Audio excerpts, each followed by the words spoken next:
Let's understand maths using colors. Observe this graph with the two lines L1 and L2. You would assume that L2 is dependent on L1 because of what we learned in high school trigonometry, that L2 is equal to L1 cos theta. However, when we enter the mathematical field of linear algebra, these two lines are not dependent on each other, but in fact are linearly independent. Let's understand why with the help of colors.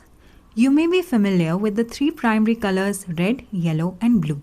It is said that with these three colors, any color in the world can be created. However, none of these three primary colors can be created using the other primary colors.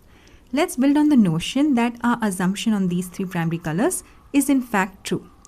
Consider the primary color red and let it be represented by R. Positive multiples of R indicate lighter shades such that the higher the magnitude, the lighter the shade. Similarly, let negative multiples indicate darker shades.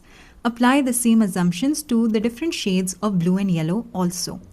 Now a question for you. Does any multiple of red or R, taking into account both positive and negative, give us a shade of blue or yellow? No. The same can be said for the other two primary colors also. No multiple of a primary color gives us a shade of any of the other remaining primary colors. We will now bring linear algebra into the picture. Only shades of red are dependent on red. That is, both positive and negative multiples of R are dependent on R. They are not dependent on B or Y. Therefore, these shades are linearly dependent on the primary color red, but are linearly independent of blue and yellow. Now let's take another scenario. What about the color orange? It is linearly dependent on red and yellow while independent of blue.